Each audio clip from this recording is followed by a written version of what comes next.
ప్రారంభమైంది. 2003 ఏప్రిల్ అంటే 2026 వచ్చేస్తే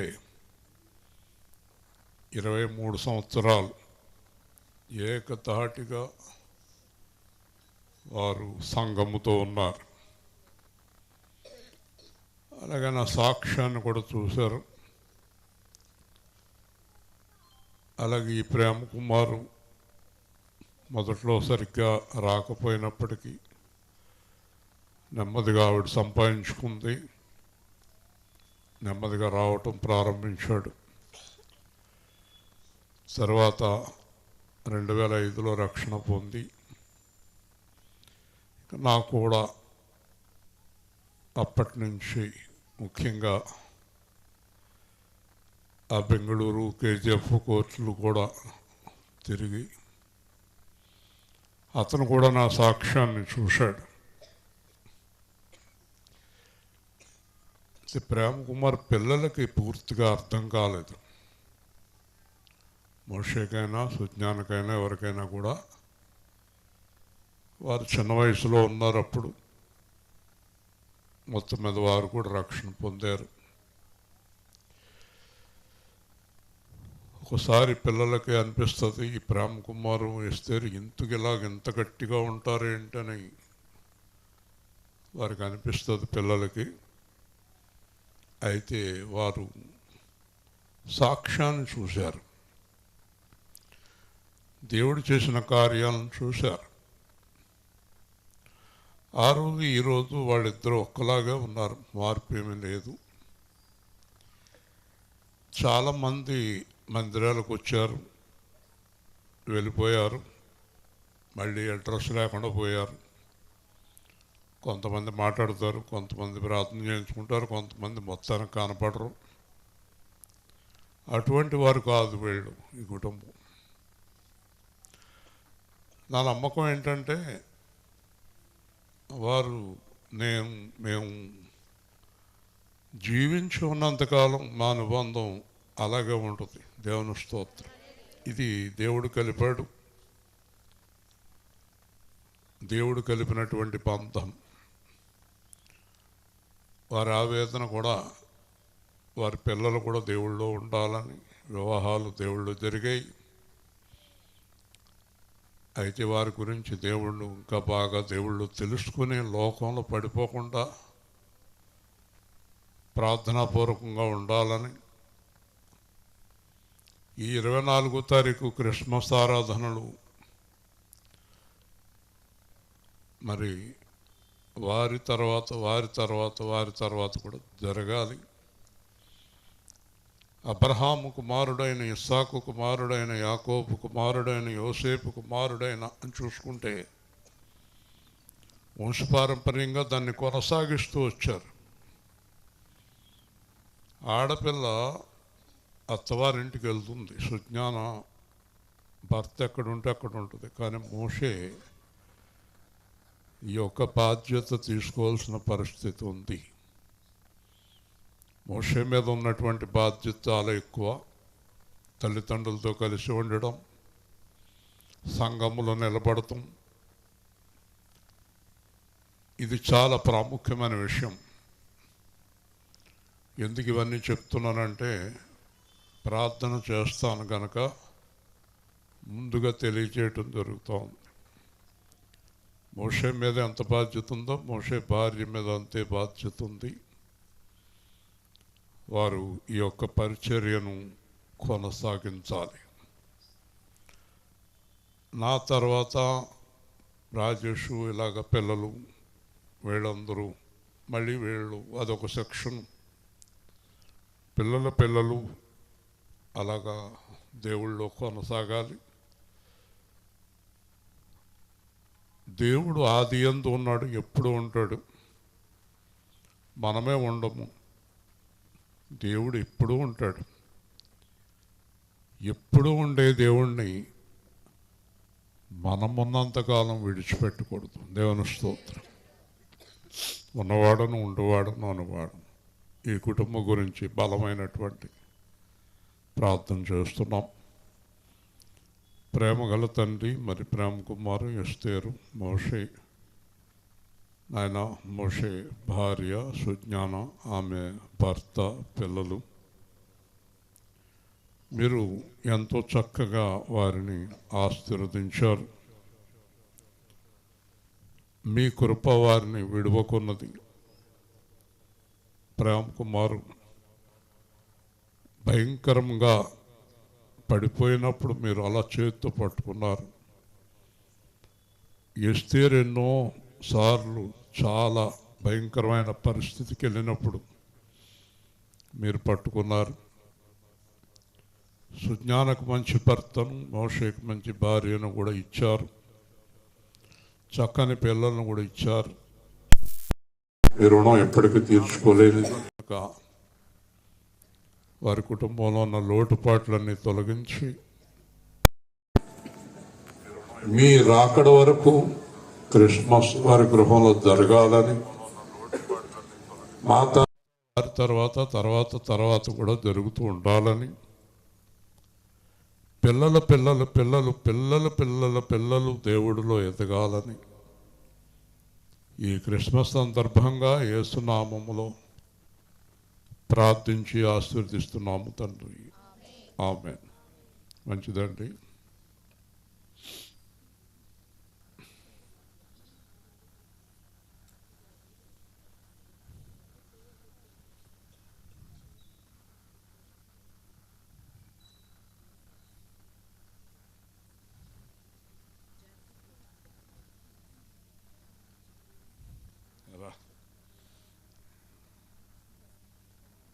కంగారు నన్ను ఇది ఆరిపెడతాం.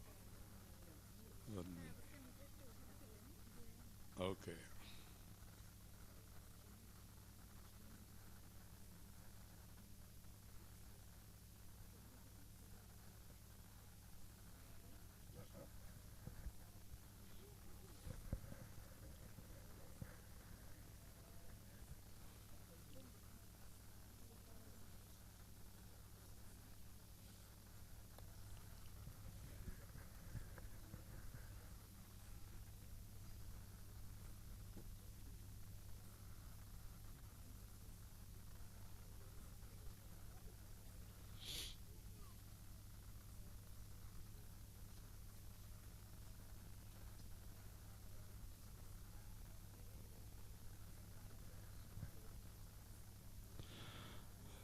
రక్షకుండు దయించినాడు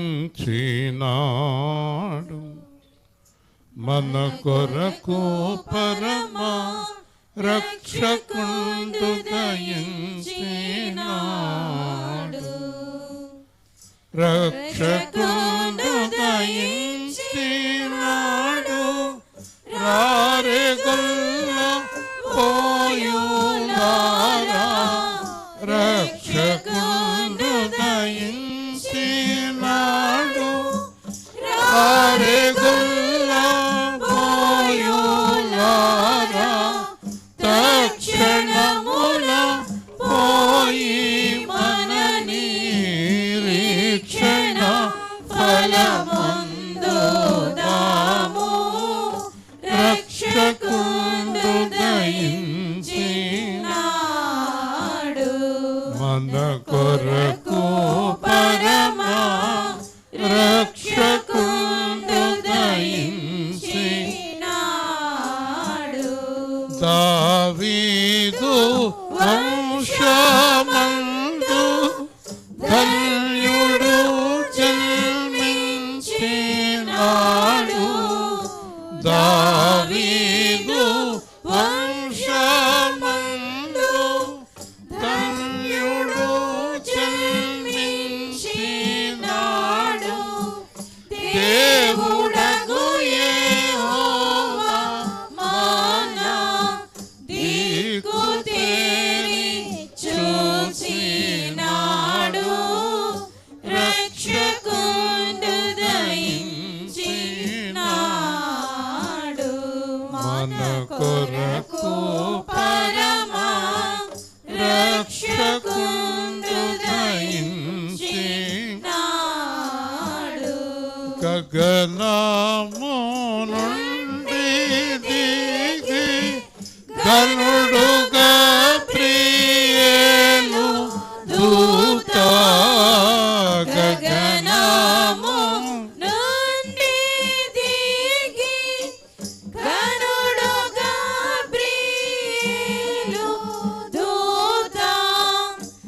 తగినట్లు చెప్పేవారికి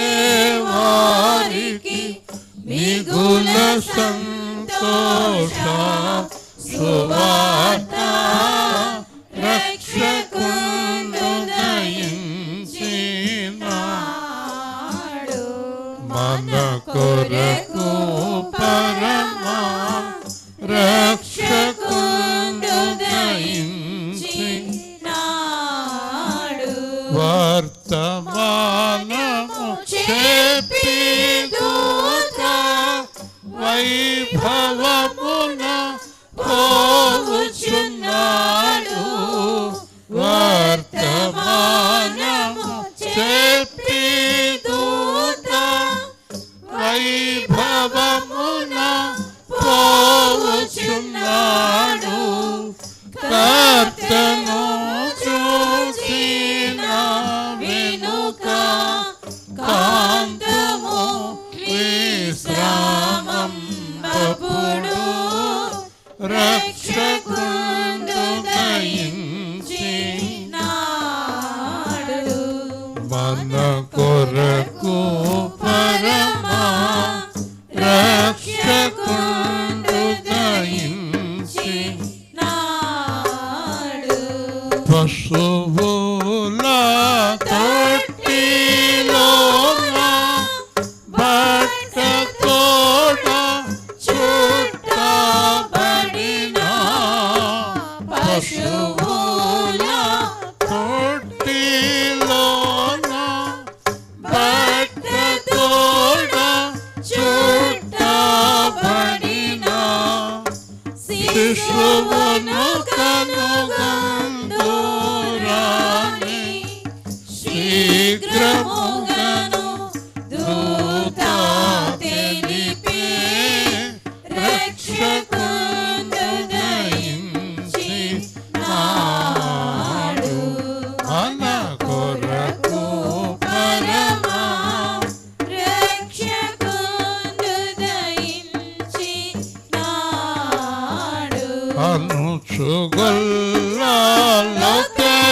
అనుచుగొల్లొకరికొకరు ఆనవాలు చెప్పుకొనుచు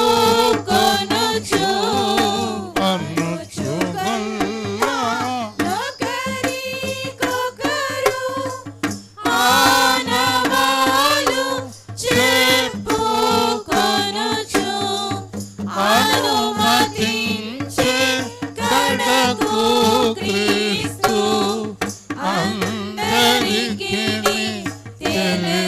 తెలిసినాడు. రక్షకుండు దయించినాడు. మన కొరకు పరమా రక్షకుండు దయించినాడు.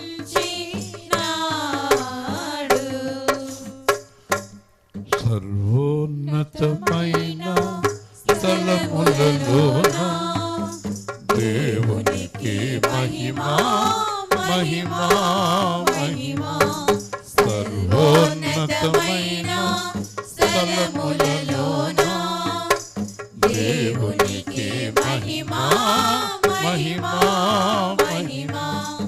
ఆయనకు ఇష్టమైన మనుషులకు ఆయనకు ఇష్టమైన మనుషులకు భూమి మీద సమాధానం కలుగునుగాక. భూమి మీద సమాధానం కలుగునుగాక. Hallelujah hallelujah hallelujah hallelujah hallelujah hallelujah hallelujah hallelujah. Happy Christmas merry Christmas. Happy Christmas merry Christmas. Happy Christmas merry Christmas. క్రీస్తునాయుడు పుట్టెను, మనలో పుట్టెను, మన కొరకు పుట్టెను. క్రీస్తు రాజుకి, రాజుల రాజుకి, ప్రభుల ప్రభుకి.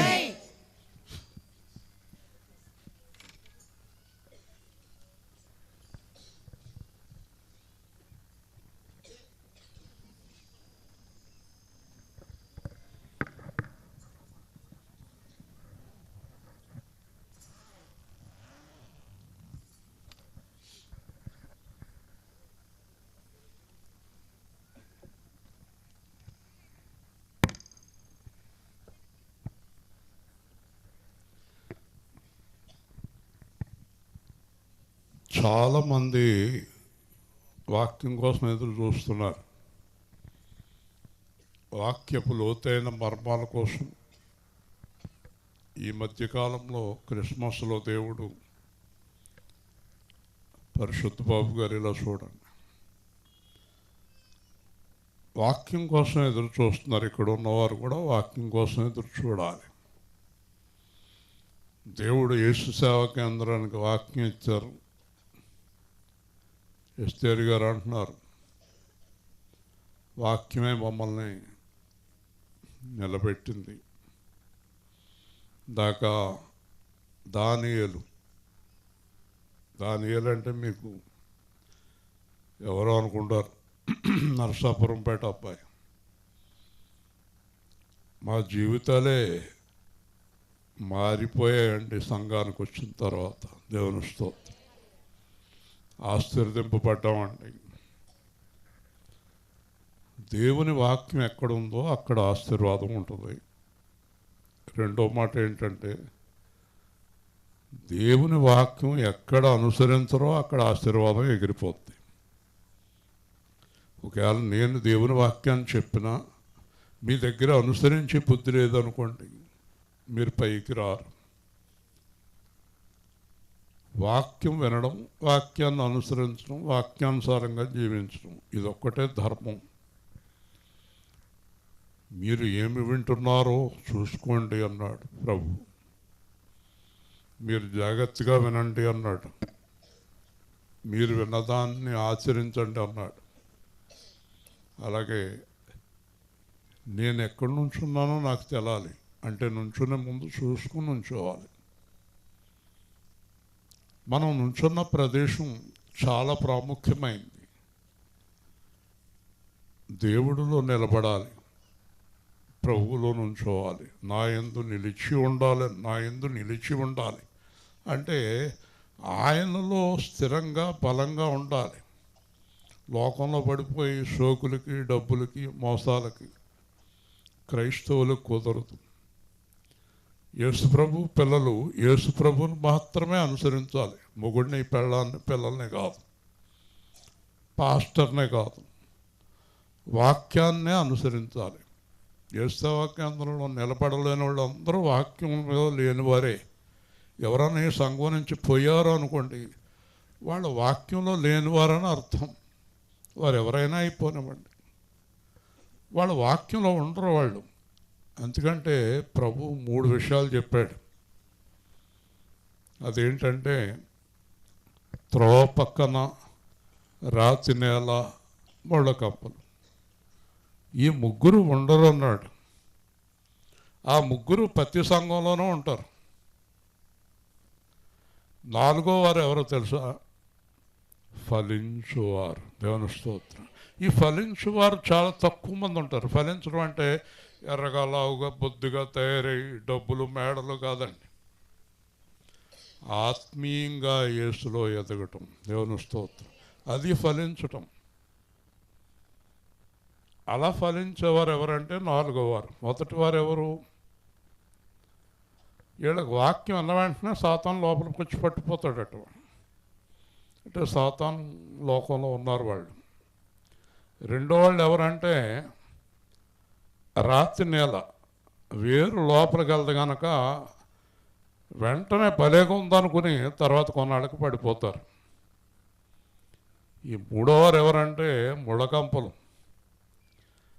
వీళ్ళు ఎదుగుదాం అనుకుంటారు, తొక్కేస్తారు. ఎదుగుదాం అనుకుంటారు, తొక్కేస్తారు. ఎందుకంటే డబ్బులు గొడవ, ఇల్లు గొడవ, ఆ గొడవలు, అప్పులు, సప్పులు, గొడవలు, తిట్లు, దెబ్బలాట్లు, చుట్టాలు, పట్టాలు ఈ గొడవలో తిరుగుతూ ఉంటారు.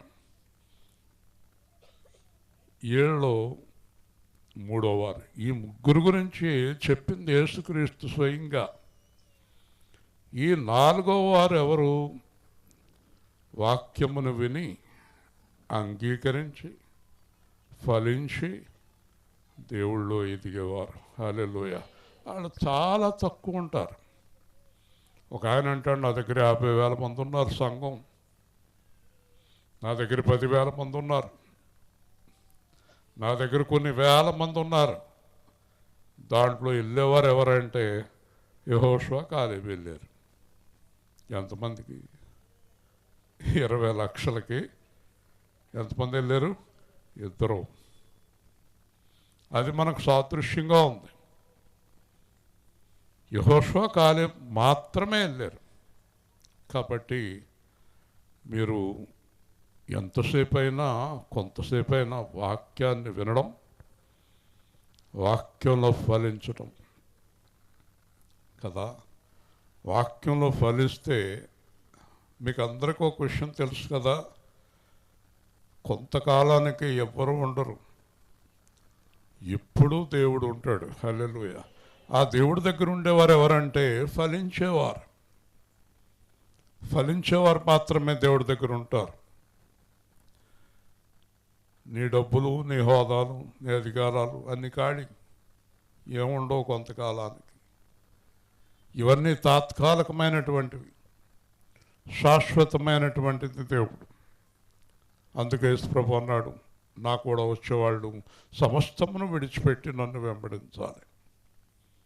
కాబట్టి చాలామంది కొత్త వారి పాపం నా దగ్గరికి వచ్చి మేము అలా చదువుకున్నాం, ఈ ఉద్యోగాలు చేసాం, అలా చేసాం, ఇలా చేసాం అని చెప్తూ ఉంటారు. వాళ్ళు చెప్పడం పూర్తయ్యాక చెప్తాను, అవన్నీ నాకు ఎప్పుడూ అయిపోయినాయి, దేవుని స్తోత్రం. ఆ ఉద్యోగాలు, ఆ హోదాలు, డబ్బులు, విమానాలు, కార్లు అన్నీ ఎప్పుడూ అయిపోయినాయి.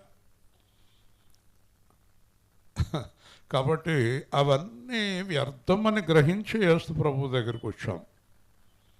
కాబట్టి నా బోధలో ఎప్పుడు కూడా ప్రాక్టికల్ ఉంటుంది, అనుభవంతో చెప్పే మాటలు ఉంటాయి, అనుభవంతో చెప్పే మాటలు.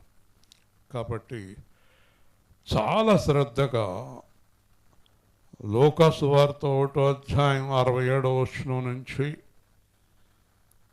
ప్రతి మాట కూడా వివరంగా చెప్తాను. శ్రద్ధగా వినండి, అటు ఇటు చూడకండి, మాట్లాడకండి,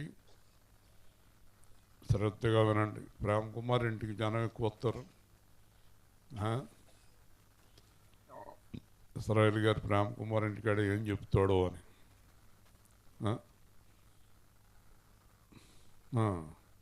మరియు 67. మరియు అతని తండ్రి జకర్యా పరిశుద్ధాత్మ పూర్ణుడై. ఎప్పుడైనా ఒకటే గుర్తుపెట్టుకోండి, పరిశుద్ధాత్మ లేని సేవకుడు కానీ విశ్వాసులు కానీ వాళ్ళకి దేవుడి వాక్యం ఎప్పటికీ అర్థం కాదు. పరిశుద్ధాత్మ ఇచ్చేవాడు యేసుక్రీస్తు ప్రభు. పరిశుద్ధాత్మను ఎవరికి ఇస్తాడంటే ఆయన ఇష్టపడిన వారికి ఇస్తాడు. ఆ పరిశుద్ధాత్మ పూర్ణుడై ఇట్లు ప్రవచించెను, ప్రభువైన ఇశ్రాయేలు దేవుడు స్తుతింపబడును గాక. ఆయన తన ప్రజలకు దర్శనమిచ్చి వారికి విమోచన కలుగచేసెను. తన సేవకుడైన దావీదు వంశమునందు మన కొరకు రక్షణ శృంగమును, అనగా మన శత్రువుల నుండి మనలను ద్వేషించు వారందరి చేతి నుండి తప్పించి రక్షణ కలగజేసెను. దీనిని గూర్చి ఆయన ఆది నుండి తన పరిశుద్ధ ప్రవక్తల నోట పలికించెను.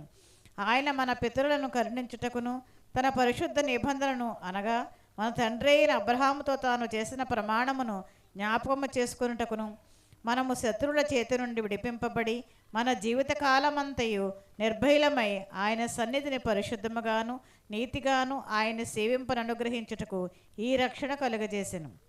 మరియు ఓ శిశువ, నీవు సర్వోన్నతిని ప్రవక్త అనబడదువు. మన దేవుని మహావాస్యములను బట్టి వారి పాపములను క్షమించుట వలన తన ప్రజలకు రక్షణ జ్ఞానము ఆయన అనుగ్రహించినట్లు ఆయన మార్గమును సిద్ధపరచుటకై నీవు ప్రభువునకు ముందుగా నడుతువు. మన పాదములకు సమాధాన మార్గములోనికి నడిపించినట్లు చీకటిలోను మరణ ఛాయల్లోను కూర్చుండి వారికి వెలుగునిచ్చుటకే ఆ మహావాత్సల్యమును బట్టి పైనుండి ఆయన మనకు అరుణోదయ దర్శనం అనుగ్రహించెను. శిశువు ఎదిగి ఆత్మీయ బలము పొంది ఇశ్రాయేలునకు ప్రత్యక్షము దినము వరకు అరణ్యములో నుండి. ఇక్కడ ఈ వాక్యంలో ఇద్దరు ఉన్నారు, ఒకరు యేసుక్రీస్తు, ఒకరు యోహాన్. అలాగే ఈ వాక్యంలో, ఈరోజు చెప్పే వాక్యంలో ఇద్దరున్నారు, ఒకరు యేసుక్రీస్తు, ఒకరు విశ్వాసి. దేవుని స్తోత్రం. యోహాన్ ఏం చేశాడో సేవకుడు విశ్వాసులు అది చేయాలి. యోహాన్ దేవుడు ఎందుకు పిలిచాడు? నిన్ను నన్ను అంతకు పిలిచాడు. యోహాను ఎలాంటి సేవ చేశాడో మనం అలాంటి సేవ చేయాలి. సేవ చేయటానికి పిలిచాడు. ఎలాంటి సేవ చేయాలి ఇక్కడ అంతా చెప్పబడుతుంది. ఈ యోహాను తండ్రి అయినటువంటి జకర్యా పరిశుద్ధాత్మ పూర్ణుడై మాట్లాడుతున్నాడు, ప్రవచనం చెప్తున్నాడు. ప్రవచనం అంటే జరగబోయేది. పరిశుద్ధాత్మ పూర్ణులైన వారికి జరగబోయే విషయాలు తెలుస్తాయి, ఏది జరుగుతుందో తెలుస్తుంది. అందుకే నేను చెప్పాను, ప్రేమ్ కుమార్ తర్వాత మోషే ఈ బాధ్యతను నెత్తి మీద పెట్టుకోవాలి. ఒక బాధ్యత అనేది చాలా ప్రాముఖ్యమైంది. దేవుడిలో ఎదగటానికి అది చాలా ప్రాముఖ్యమైంది. జరగబోయేవి కూడా చూపిస్తూ ఉంటాడు. ఏం జరుగుతుంది ఈ గృహంలో, ఏం జరుగుతుంది ఆ కుటుంబంలో, ఏం జరగబోతూ ఉంది తెలియచేస్తూ ఉంటాడు. ఇక్కడ మనం చూసినప్పుడు ఇశ్రాయేలు దేవుడు స్తుతింపబడును గాక, ప్రజలకు దర్శనమిచ్చి వారికి విమోచన కలగజేశాను. ఏ విధమైనటువంటి సందేహం లేకుండా వచ్చిన నెల చూస్తానికి వచ్చారు మీరు. ఏ విధమైనటువంటి సందేహం లేకుండా ఒక విషయాన్ని స్పష్టంగా చెప్తున్నాడు మీకు. దేవుడు మానవ రూపంలో వచ్చి దర్శనమిచ్చాడు. ఆ దేవుడే యేసుక్రీస్తు. దేవుని స్తోత్రం. యేసుక్రీస్తు దేవుడు కాదనే ధైర్యం ప్రపంచంలో ఎవరికి ఉండటానికి లే. యేసుక్రీస్తే దేవుడు, ఏ విధమైన సందేహము లేదు. ఆయన ప్రవర్తన, ఆయన మాట, ఆయన చూపు, ఆయన కార్యాలు అన్నీ దేవుడి కార్యాలే. కాబట్టి ఇక్కడ మనం చూసినప్పుడు ప్రజలకు దర్శనమిచ్చి, వింటున్నారు జాగ్రత్తగా, దర్శనం ఇచ్చి దండం పెట్టండి అని చెప్పి వెళ్ళిపోయేవాడు దేవుడు కాదు. దర్శనం ఇచ్చినా నీ దర్శనం చాలు ప్రభువా అని పాదాలు, దర్శనం కాదు. దర్శనాలు ఇచ్చేవాడు దేవుడు కాదు, దొంగలు. ఈయన దర్శనమిచ్చి విమోచించాడు. హల్లెలూయా. విడిపించాడు. దేని నుంచి? పాపము నుంచి, లోకము నుంచి, శాపము నుంచి. నేను ఎప్పుడు ఎవరింటికి వెళ్ళను, విశ్వాసుల ఇంటికి వెళ్ళను, అలవాట్లేదు నాకు. ఎప్పుడు ఎక్కడికి వెళ్ళను. కానీ దేవుడు వెళ్ళమన్నాడంటే దేవుడిని ఒక మాట అడుగుతాను. నేను వారి ఇంటికి వెళ్ళి ఏం చెప్పాలి? నేను ఏదో ఒకటి చెప్పాలంటేనే వెళ్తాను. అప్పుడు దేవుడు అంటాడు, ఆ సువార్తరాజుకు పెళ్ళి అవుద్దని చెప్పు, ఆ అబ్రహాంకు విడుదల అవుద్దని చెప్పు అంటాడు. దేవుని స్తోత్రం. దేవుడు ఊరికనే రాడు. దైవజనుడు కూడా కొంపకు ఊరికనే తిరగకూడదు. డబ్బుల కోసం, దశమ భాగాల కోసం. ఆశీర్వదించడానికి వెళ్ళాలి. సేవకుడు నీ కానుకను కోరుతున్నాడా, నీ అభివృద్ధిని కోరుతున్నాడా? నీ అభివృద్ధిని కోరే సేవకుడికి నువ్వు కానుక ఇవ్వకపోతే నువ్వు ఆశీర్వదింపడవు. కానుకనే దేవుడిది.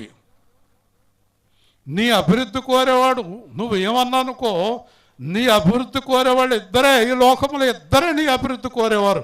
మొదటి వాడు యేసుక్రీస్తు, రెండో వాడు సేవకుడు. దేవుని స్తోత్రం. మర్చిపోక, సేవకుడు తక్కువ అంచనా ఎక్కువ. నేను ఏ ప్రార్థన చేస్తే ఆ ప్రార్థన దేవుడు వింటాడు. నేను ఏం చేయమంటే అది ఆయన చేస్తాడు. ఎందుకంటే ఆయన ఏం చేయమంటే నేను అది చేస్తాను కనుక. ఈరోజు బయలుదేరి వర్షాలు ఒక ప్రాంతం ఉంది, అక్కడ అందరిని చంపేస్తున్నారు. ఇశ్రాయేలు ఈ రాత్రికి బయలుదేరి వెళ్ళి నువ్వు అక్కడ చచ్చిపో అంటే, ఈ రాత్రి బయలుదేరి అక్కడ చనిపోవడానికి నేను సిద్ధంగా ఉన్నాను. దేవుని స్తోత్రం. దేవుడు అంటే ఏడాకోవడం కాదు, హేళన కాదు, దేనికైనా సిద్ధంగా ఉండాలి. మీ జీవితాల్లో కొంతమందికి ఈ రోజు వరకు ఆశీర్వాదం ఎందుకు లేదో తెలుసా? మీరు దేనికి సిద్ధం కాదు. మీకు ఆత్మను అన్నీ కావాలి, మీకేదో కావాలి, కానీ దొరుకుతున్నాయా? దొరకవు.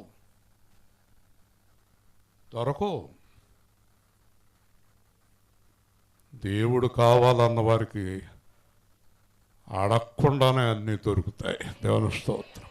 గట్టిగా చెప్పాలి హల్లెలూయా. అర్థమైందా? నువ్వు ఏదో కావాలని తిరుగుతావు, నీ జీవితాంతం దొరకదు అది. నువ్వు దేవుడు కావాలని రా, అన్నీ దొరుకుతాయి. దేవుని స్తోత్రం. అన్నీ ధారాళం. అందుకే ఇందా చెప్పాను నేను, ఎస్తేరు ప్రేమ్ కుమార్ నా సాక్ష్యం చూశారు.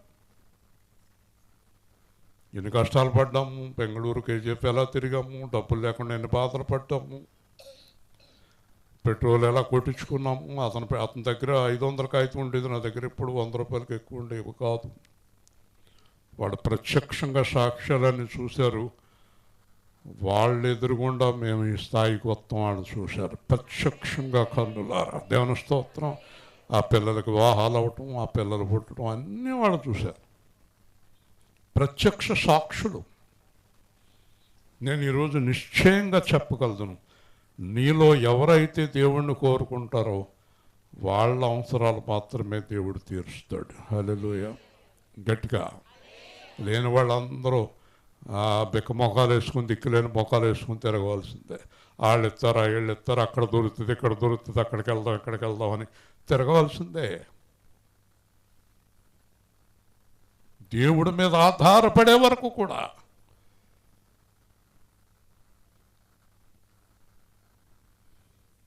కాబట్టి నా సేవకుడైన, తన సేవకుడైన, చూసారా, తన సేవకుడైన దావీదు వంశమందు మన కొరకు రక్షణ శృంగమును, జాగ్రత్తగా వినండి, దావీదు వంశంలో పుట్టాడంట యేసు. దావీదు వంశంలో యేసు పుట్టాడట. ఎందుకు పుట్టాడు దావీదు వంశంలో?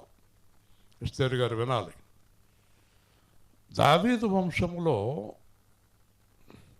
ఎందుకు పుట్టాడు? ఎందుకు పుట్టాడు తెలుసా? తెలీదా మీకు? కొన్ని 100 సార్లు చెప్పాను. యథార్థ హృదయం గలవాడు. హల్లెలూయా. దావీదుకి దేవుడు తప్ప ఎవరు అక్కర్లేదు. దావీదు దేవుడు ఏం చెప్తే చేస్తాడు, చచ్చిపోమంటే చచ్చిపోతాడు. దావీదు దేవుడికి ఇష్టం లేకుండా ఏమి చేయడు. దావీదు మీద దేవుడికి ప్రేమ ఎక్కువైపోయి, మన మీద ఎవరికి ప్రేమ ఎక్కువ అవ్వాలి? మనుషులకు ఎక్కువైనా ఏం ప్రయోజనం లేదు. మొన్న ఒక ఆయన, మూర్తి గారు మీరంటే నాకు ఎంత ప్రేమ అని నా చెయ్యంతా నలిపేసాడు తప్ప ఆయన చెయ్యదేమీ లేదు. చెయ్యి నలిపేస్తే ప్రేమ వస్తుంది. దేవుడు అలా చేతులు కాళ్ళు నలపడు, ఆశీర్వదిస్తాడు. హల్లెలూయా. ఆయన ప్రేమే ఆశీర్వాదం. చెప్పండి, యెహోవా ఆశీర్వాదము నరుల కష్టంతో అది ఎక్కువ కాదు. కాబట్టి దావీదు మీద ప్రేమ ఎక్కువైపోయి ఒకరోజు దావీదుతో అన్నాడు, దావీదు నీకు ఒక బహుమానం ఇస్తున్నాను అన్నాడు. ఏంటి ప్రభు అంటే, నీ కడుపుని నేను పుడతాను అన్నాడు. గట్టిగా దేవుని స్తోత్రం చెప్పాడు. హల్లెలూయా. ఎవరైనా పిల్లలు పుడితే మా అమ్మ పుట్టింది, మా తాత పుట్టాడు, మా మామ పుట్టింది అంటారు. ఎందుకాళ్ళ మళ్ళీని తద్దినాలకి ఆడ గొడవ ఎందుకు, సచ్చినోడు గొడవ? అలా వస్తారా? బైబిల్ ప్రకారం మా అమ్మే పుట్టింది, మా ఆయనే పుట్టాడు, మా తాతే పుట్టాడు. ఇలాంటి పనికిమాల మాటలు క్రైస్తవులు చెప్పకూడదు. దేవుని స్తోత్రం. వాళ్ళు రారు, ఇంకా వాళ్ళు వెళ్ళిపోయారు. మళ్ళీ రావటం అనేది జరగదు. అర్థమైంది మీకు? క్రైస్తవులు చాలా సత్యాలు, లోతైన సత్యాలు తెలుసుకోవాలి. కాబట్టి యేసయ్య దేవాది దేవుడు దావీదు కడుపున పుట్టాడు. హల్లెలూయా. చూసారండి ఎంత ప్రేమ దావీదు మీద? దానికి కారణం యథార్థ హృదయం. దేవుని స్తోత్రం చెప్పండి. ఇప్పుడు మనకు ఏ హృదయం ఉండాలి చెప్పాలి? యథార్థ హృదయం, ప్లెయిన్ హార్ట్. లోపలోటి బయటకోటి, బయటకోటి లోపలోటి, పైన ఒకటి కింద ఒకటి, కింద ఒకటి పైన ఒకటి, వెళ్ళిపోయే కోటి ఉండగా ఒకటి. అది వద్దు. రైట్? జాగ్రత్తగా వినండి. ఇప్పుడు దేవుడట మనకేం చేయటానికి వచ్చాడట? ఈ మాట అంటే ఎంత ఆనందం కలుగుతుందంటే జాగ్రత్తగా వినండి. మన శత్రువుల నుండి మనల్ని ద్వేషించు వారందరి చేతి నుండి తప్పించి రక్షణ కలుగజేశాను. అందుకే చెప్పాను, ప్రతి మెసేజ్ జాగ్రత్తగా వినండి. మనకు శత్రువులు ఎవరు? మీకు విషయం తెలుసా? యేసు ప్రభువులకు వచ్చే వరకు మన శత్రువులు ఉండరు, అందరూ మిత్రులే. యేసు ప్రభువులకు వచ్చేదాకా శత్రువులు ఉండరు మనకే. యేసు ప్రభువులకు వచ్చిన వెంటనే స్టార్ట్ అయిపోద్ది. మొట్టమొదట అపవాది మనకు శత్రువు. దేవుని స్తోత్రం. అపవాది అనేక మందిని వాడుకుంటాడు. అప్పుడు మన శత్రువులు వేరు. ఒక్కోసారి మొగుడు శత్రువు, పెళ్ళం శత్రువు, పిల్లల శత్రువులు, చుట్టాల శత్రువులు, ఇంట్లో వాళ్ళ శత్రువులు, బయట వాళ్ళ శత్రువులు. వింటున్నారా జాగ్రత్తగా? కాబట్టి మనకి శత్రువులు ఎవరో తెలియదు మనకి. ఇప్పుడు మనం అందరం ఇలా కూర్చున్నాం కదా, మీరు అందరూ ప్రేమగా మాట్లాడుకుంటారు, భోజనం చేస్తారు, కోతులు అడిగించుకుంటారు, అందరూ బాగానే ఉంటారు. కానీ ఇక్కడ మీలో మీకు మళ్ళీ శత్రువులు ఉంటారు. అది మీకు తెలియదు, నాకు తెలియదు.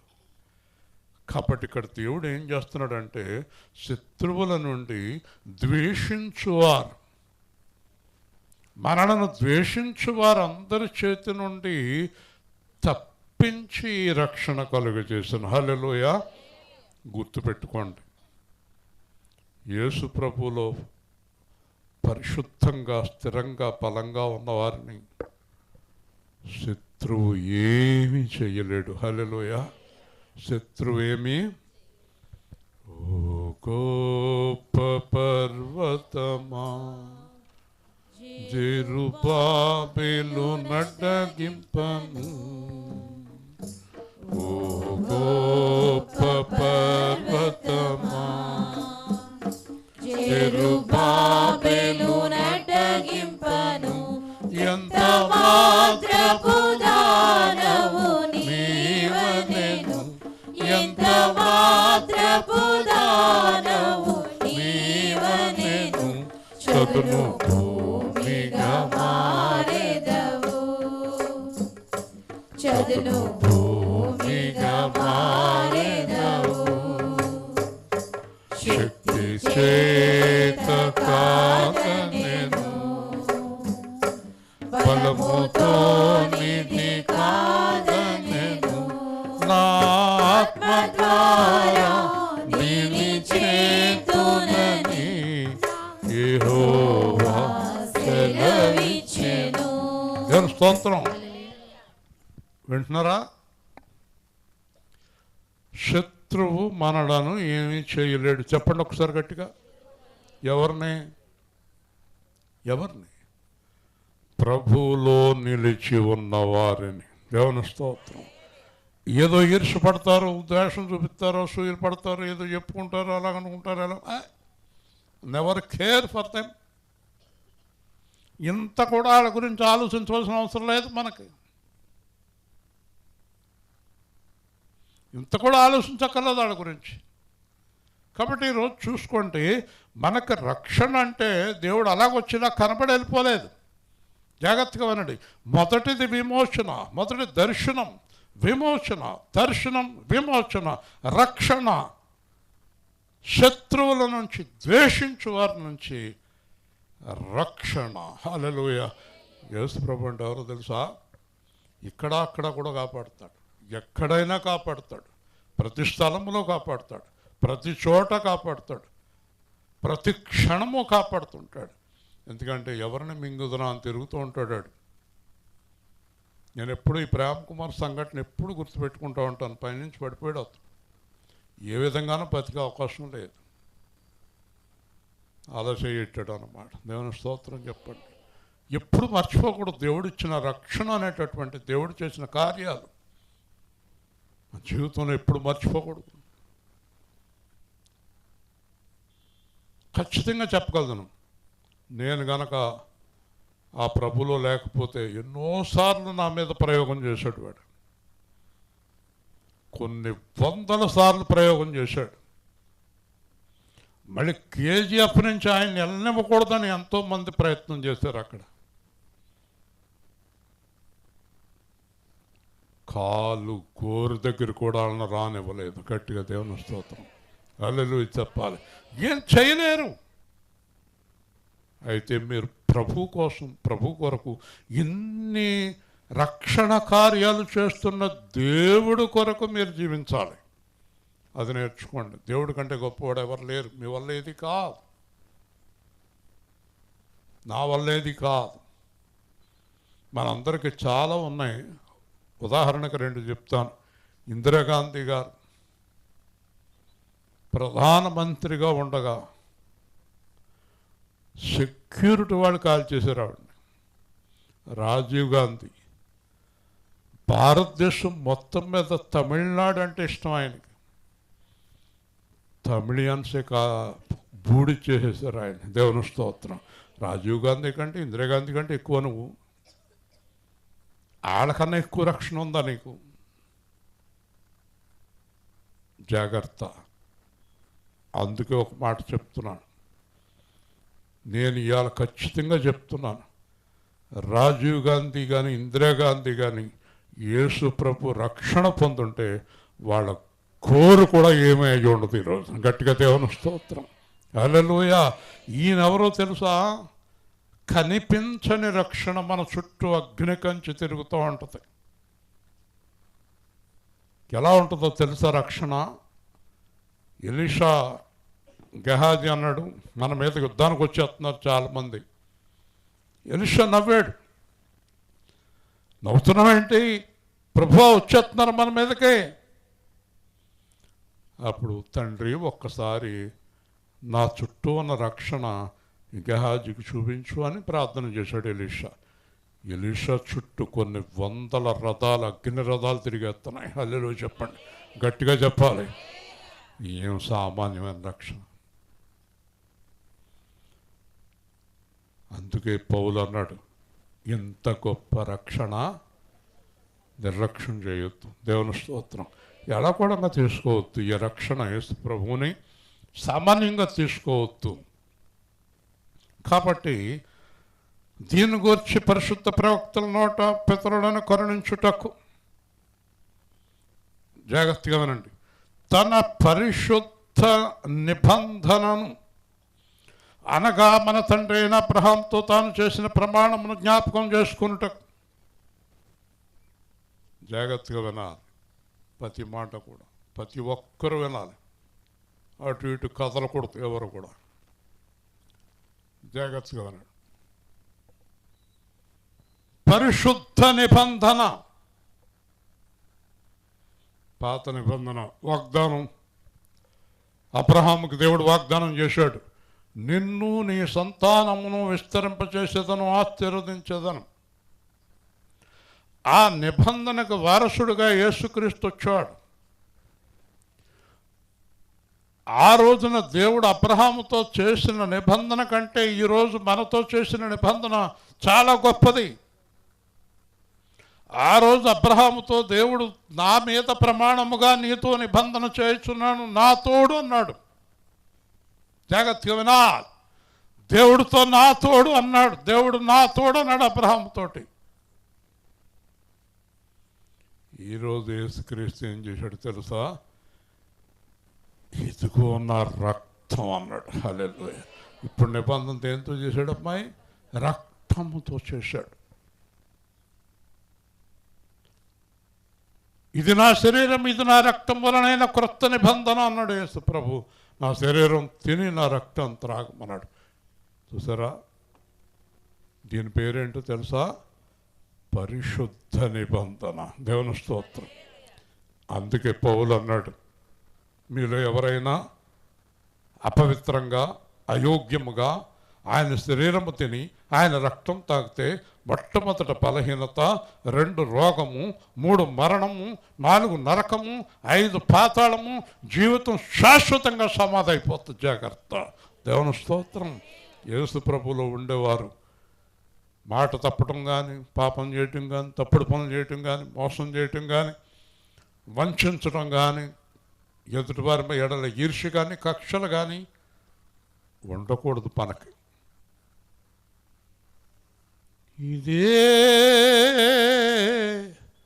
నా కోరిక, నవజీవన రాగమాలిక, నవజీవన రాగమాలిక. ఇదే నా కోరిక, నవజీవన రాగమాలిక, నవజీవన రాగమాలిక. యేసులాగా ఉండాలని, యేసుతోనే నడవాలని, నిలవాలని, గెలవాలని, యేసునందే ఆనందించాలని. ఇదే నా కోరిక, నవజీవన రాగమాలిక. నవజీవన రాగమాలిక. ఈ లోకములో పరలోకములో నీలో నివసించాలని, ఇంట బయట యేసునాథునికి కంటి పాపనై వెలిగిపోవాలని. ఇదే నా కోరిక, నవజీవన రాగమాలిక.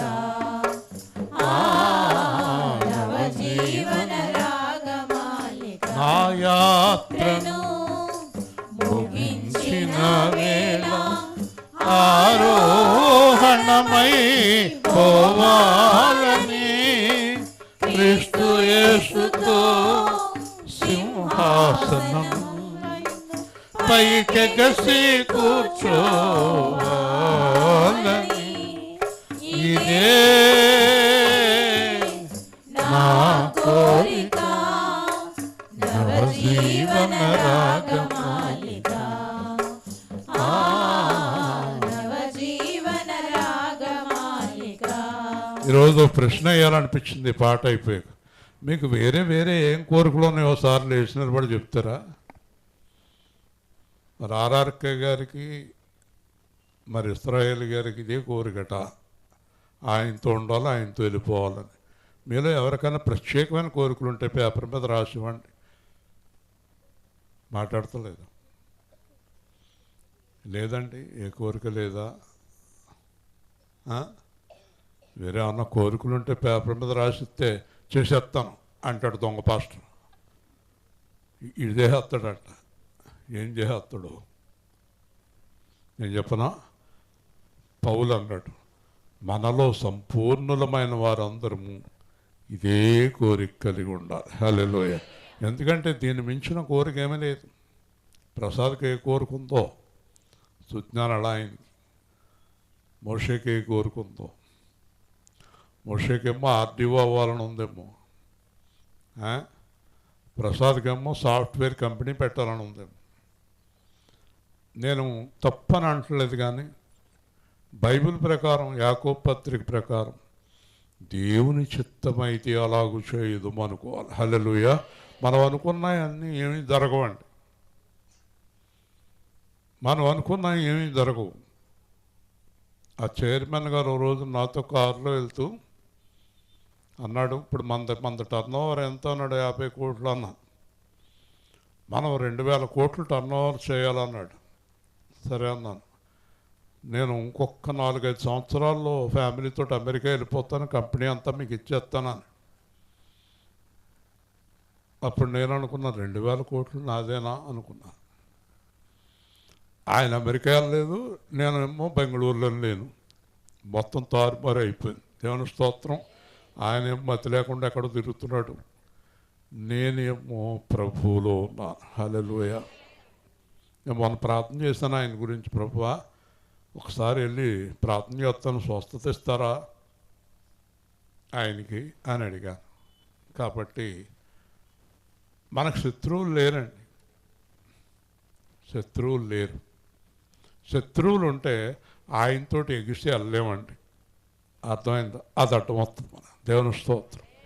వింటున్నారా? శత్రువులు ఉంటే అది అడ్డం వచ్చేస్తుంది మనకి. జాగ్రత్తగా వినండి. కాబట్టి ప్రమాణమును జ్ఞాపకం చేసుకొనుటకు చాలా జాగ్రత్తగా ఉన్నారు. మనము శత్రువుల చేతి నుండి విడిపింపబడి మన జీవితకాలమంతయు నిర్భయులమై యేసు క్రీస్తులోనికి వచ్చిన వారికి చెప్తున్నాను, అస్సలు ఏ విషయంలోనే భయపడవలసిన అవసరం లేదు. గట్టిగా దేవుని స్తోత్రం. అసలు దేంట్లోనూ కూడా. మా అబ్బాయి వైజాగ్ నుంచి వస్తున్నాడు, రాజమండ్రి దగ్గర ఏదో పొగొస్తుంది అన్నారంట ట్రైన్లో. అందరూ దిగేశారు, వీడు అలా కూర్చున్నాడంట, ప్రార్థన చేస్తున్నాడు. ఆ పక్కన ఉన్నాడు, దిగవయా బాబు పొగొచ్చేస్తున్నాడు. దిగుతాను, నన్ను దిగు అన్నాడు. మళ్ళీ 5 నిమిషాలకు అందరూ రైలు ఎక్కేశారంట. పక్కన ఉన్న అతను అంటున్నాడు, మీకు ఎలా తెలిసింది అన్నాడు. నాకెలా తెలుసు ఏంటి, నాకేం తెలుసు, నేను ప్రార్థన చేసుకుంటున్నాను. ఎందుకంటే నన్ను దేవుడు దిగమంటేనే ఈ రైలుకి ప్రమాదం వస్తుంది, నన్ను దిగొద్దంటే ఈ రైలుకి ప్రమాదం రాదు. గట్టిగా చెప్పాలి. విశ్వాసం అనేది ఒకళ్ళు ఇచ్చేది కాదు, అది రావాలి మన హృదయంలో, రావాలి. అది నేను చెప్పలేదు, ఆడి మనసులోకి వచ్చింది. కాబట్టి విశ్వాసంలో ఉన్నప్పుడు మనకు భయం అనేది లేదు. కొంతమందికి ఎలా బతుకుతామో, ఎలాగో, రేపు ఎలాగో, ఎల్లుండి ఎలాగో, రేపు ఏమైపోద్దో, ఎల్లుండి ఏమైపోద్దో యేసుప్రభుదే చెప్పాడా, రేపేమి సంభవించునో నీకు తెలియదు కదా. కాబట్టి చాలా ప్రాముఖ్యమైన విషయం చెప్తున్నాను చూడండి. ఆయన సన్నిధిని, నాతో కలిసి చెప్పండి, పరిశుద్ధముగాను చెప్పాలి, పరిశుద్ధముగాను నీతిగాను ఆయన సేవింప చెప్పాలి, ఆయన సేవింప అనుగ్రహించుటకు ఈ రక్షణ ఇచ్చెను. జాగ్రత్తగా వివరించున్నాను చూడండి. ఇంతకీ ఇవన్నీ ఎందుకు చేశాడంట మనకే అమ్మగారు? చెప్పండి అమ్మగారు. మీరు నేను పాట పాడేటప్పుడు మైకులో పాట పాడతారు కదా, నేను ఏదైనా చెప్పమన్నప్పుడు కూడా మైకులో చెప్పాలి, అందరు కనపడుతుంది.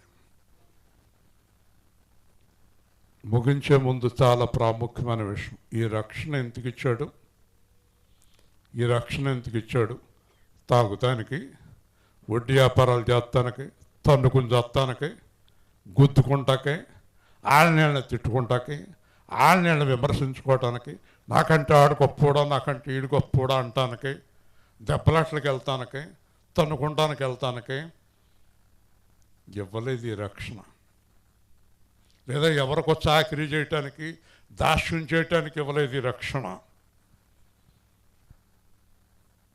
పరిశుద్ధముగా నీతిగా ఆయన సేవించటానికి రక్షణ ఇచ్చాడు. హల్లెలూయా. అంటే నీ జీవితకాలం అంతా ఎలా ఉండాలి చెప్పు? పరిశుద్ధముగా నీతిగా. చెప్పాయా ప్రసాదు?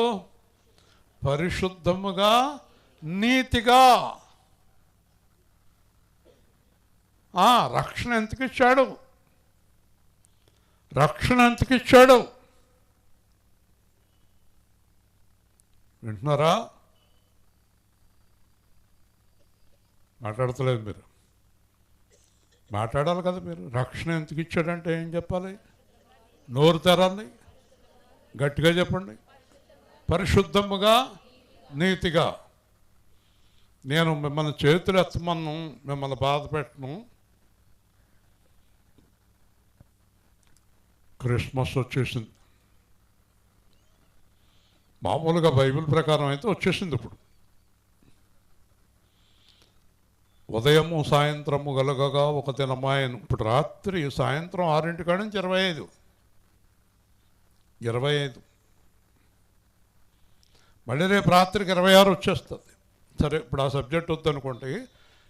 క్రిస్మస్ సందర్భంగా మీరందరూ కూడా మీరు ఈరోజు సాయంత్రం వరకు ఎలా ఉన్నారో నాకు తెలియదు, కానీ ఈ క్షణము నుంచి పరిశుద్ధంగా నీతిగా ఉంటామని ఒక్క క్షణం దేవుడితో కళ్ళు మూసుకొని చెప్పండి. అదే నిజమైన క్రిస్మస్. ఒక్క క్షణం దేవుడితో మాట్లాడండి.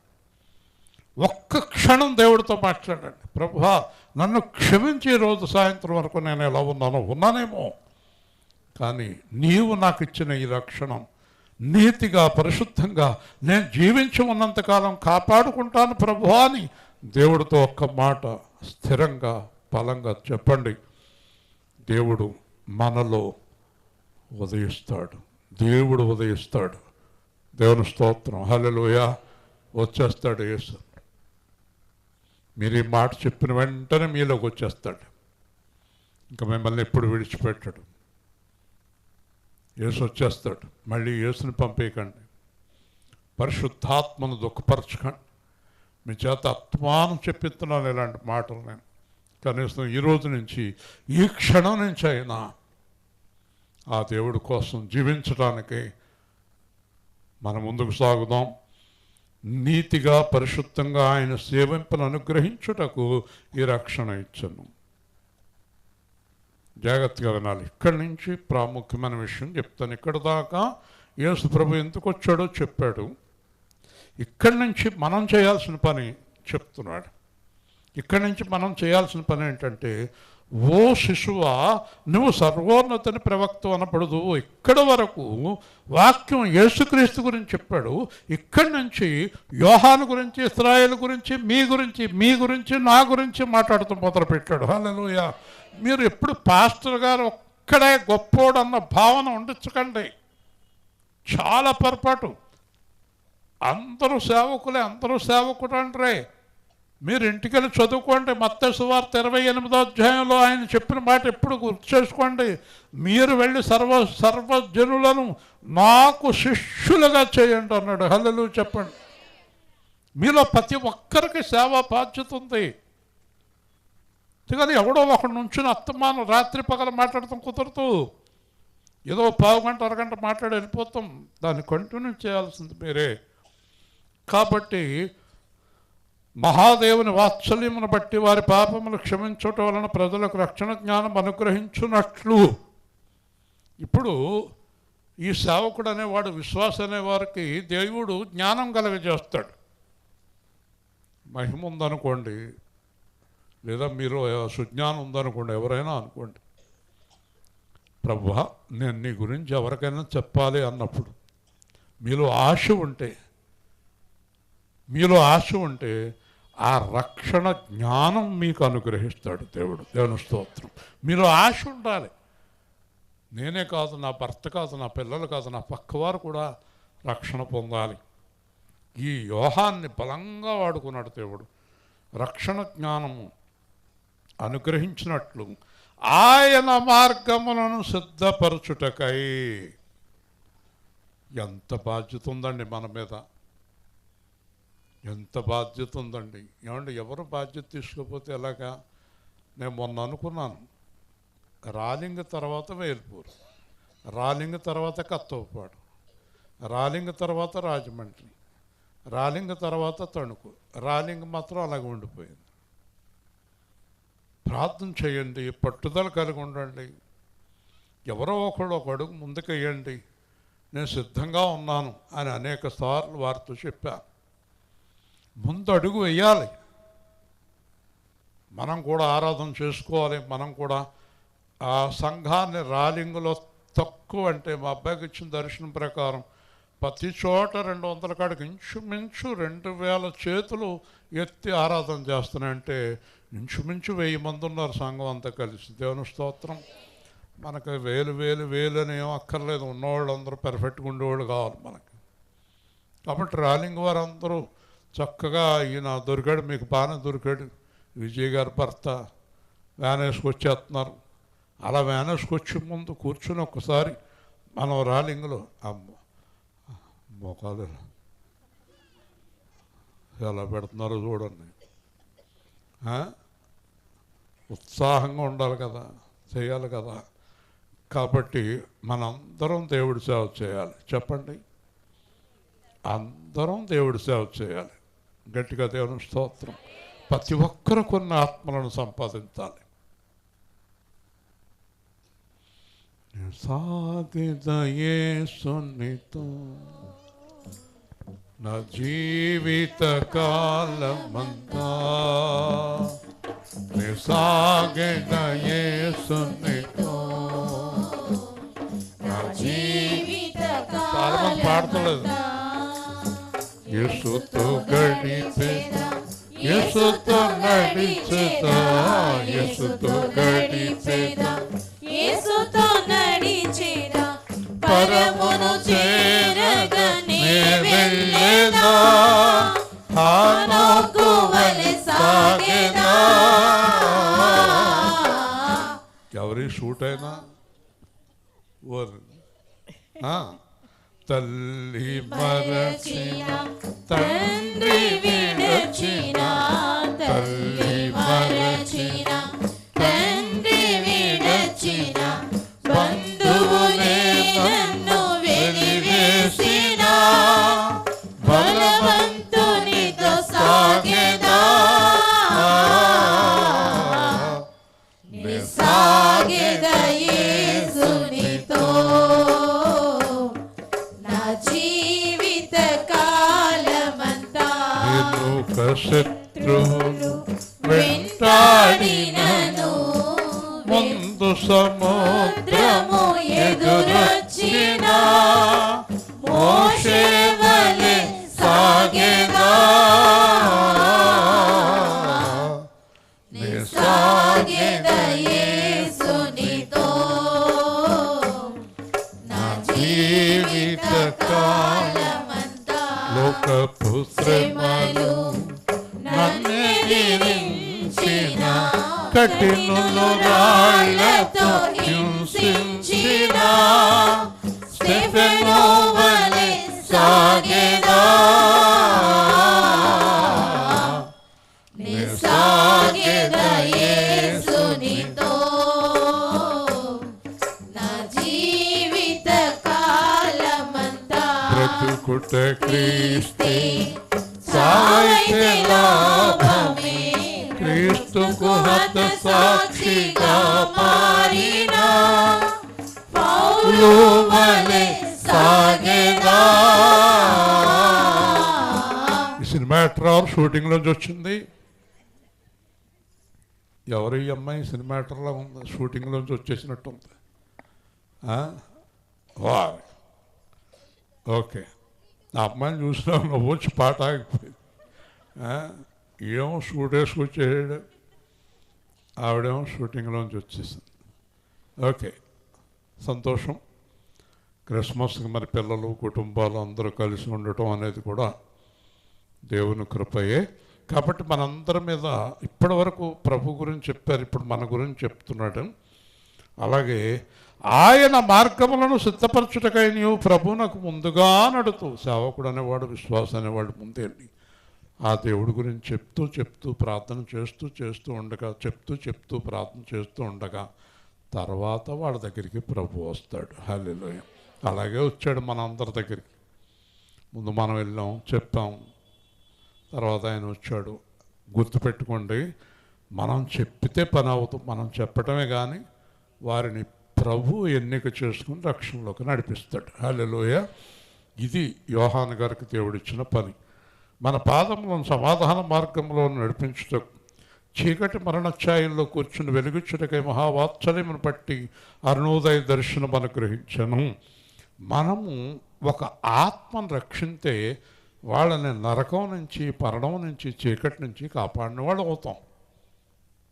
మనం చేసే పని చాలా మంచి పని, చాలా అద్భుతమైన పని. మీరు అనుకుంటారు ఎవరికైనా యేసు ప్రభువుని మనకెందుకు, చాలా తప్పది. వాళ్ళని మరణం నుంచి, అగ్నిలో నుంచి, నరకంలో నుంచి లాగుతున్నాను. నువ్వు ఆ పని చేస్తే వెనకాల దేవుడు చూసుకుంటాడు. ఈ రోజు నుంచి ఆ పని మొదలుపెట్టు నీకు తెలుసున్న వారితో. మనం అందుకే ఈ ప్రార్థనలు పెట్టాం, విజ్ఞాపన ప్రార్థన పుస్తకాలు తీసుకొస్తున్నాం, వాళ్ళందరి కోసం ప్రార్థన చేస్తున్నాం. మీరందరూ వాళ్ళందరికీ చెప్పాలి. ఎందుకంటే ప్రభు చెప్పారు, ఇప్పుడు వెలుగులో ఉన్నారు, చీకటి వస్తుంది, తర్వాత మీరేమీ చేయలేరు. కొంతకాలానికి మనం చేయాలన్నా ఉండం కదా. దేవుని స్తోత్రం చెప్పండి. కాబట్టి జీవించి ఉండగానే ప్రభు గురించి ఒక మాట చెప్పుదాం. ఈ రోజు నుంచి ఒక కంకణం కట్టుకుందాం. నేను ప్రభు గురించి ఎవరికైనా చెప్పాలి, దేవుడి దగ్గరికి నడిపించాలి. నడిపించేది మీరు కాదు, ఆయన నడిపిస్తాడు. మీరు చెప్పాలి. అరణ్యములో కేకవేయు శబ్దము అన్నాడు. హల్లెలూయా. యోహాను అనేక మందిని యేసు ప్రభు దగ్గరికి నడిపించాడు. పౌలు అనేక వేల మందిని, పేతురు అనేక వేల మందిని, సేవకులందరూ కొన్ని వేల లక్షల మందిని ప్రభు దగ్గరికి నడిపించారు. మనం కూడా ఒక గట్టిగా ఒక పట్టు పట్టి కొందరినైనా రక్షణలోనికి, ఇంకో మాట ఎస్తేరు చెప్పింది, సరైన వాక్యంలోకి నడిపించాలి. హల్లెలూయా. వాక్యం సరిగ్గా లేక అయోమయంలో ఉన్నారు చాలామంది. స్వార్థపరులు, సేవకులు ఎక్కువైపోయినందువల్ల ఎవరికి వాక్యం అర్థమవుతలేదు. కేకలో బొబ్బలు తప్ప చివరికి మిగిలేది ఆ బుర్రలో ఏం ఉండదు. అలాంటి వారు సేవకులు కాదు, వారు కడుపుకే సేవకులని బైబిల్. వారు తమ కడుపుకే సేవకులు, నా సేవకులు కాదు అన్నాడు దేవుడు. హల్లెలూయా. వింటున్నారా? కాబట్టి శిశువు ఎదిగి ఆత్మయందు బలము పొంది ఇశ్రాయేలునకు ప్రత్యక్షమగు దినము వరకు అరణ్యములో ఉండెను. హల్లెలూయా. ఆ యోహాను, యేసు ప్రభు వచ్చి యోహాను దగ్గర బాప్తిసం పొందాడు. చూడండి, దేవుడు ఏర్పాటుని యోహాను ఎంత బలంగా వాడుకున్నాడు అంటే, యోహాను ఎవరికి బాప్తిసం ఇచ్చాడు తెలుసా? సాక్షాత్తు దేవుడికి రక్షణ ఇచ్చే గొప్పవాడయ్యాడు. హల్లెలూయా. అంత భాగ్యం మనకు దేవుడిచ్చాడు. ఈరోజు రెండు విన్నారు. ఒకటి యేసు ప్రభు ఏం చేయటానికి వచ్చాడు, రెండు మనం ఏం చేయాలి. ఒకటి యేసు ప్రభు ఏం చేయటానికి వచ్చాడు, రెండు మనం ఏం చేయాలి. యేసు ప్రభు ఏం చేయటానికి వచ్చాడు అనేది మన జీవితంలో జరిగిపోయింది, మనకు చేసేసాడు. ఇప్పుడు మనం చేయవలసిన పని, విస్తారమైన పని ఉంది. హల్లెలూయా. ప్రేమగల తండ్రి, జీవాధిపతి అయిన ప్రభు, ఈరోజు మీరు ఇచ్చిన వాక్య భాగాన్ని బట్టి స్తోత్రాలు. ప్రేమ కుమార్ కుటుంబంలో మీరు ప్రేమించి ఇచ్చిన వాక్యమును బట్టి స్తోత్రాలు. చిన్నపిల్లల్ని అందరినీ క్షేమంగా కాపాడండి, సంఘాన్ని కాపాడండి. నిరంతరము మీ ఆత్మలో మమ్మల్ని అందరినీ నడిపించండి. జరగబోయే క్రిస్మస్ ఆరాధన రేపు అద్భుతంగా జరిగించండి. ఇంకా జరగబోయే సువార్తలను క్రమంగా జరిగించండి. యేసు నామములో అడుగుతున్నాము తండ్రి, ఆమేన్. మంచిదమ్మా, రేపు ఉదయం మీరు 9:30కి మందిరానికి చేరుకోండి. అలాగే వంటలు చేసేవారు ఎవరో తెల్లవారి వాళ్ళు మాట్లాడుకోండి. ఉదయకాలం ముందు రేపు 9:30కి మనం 10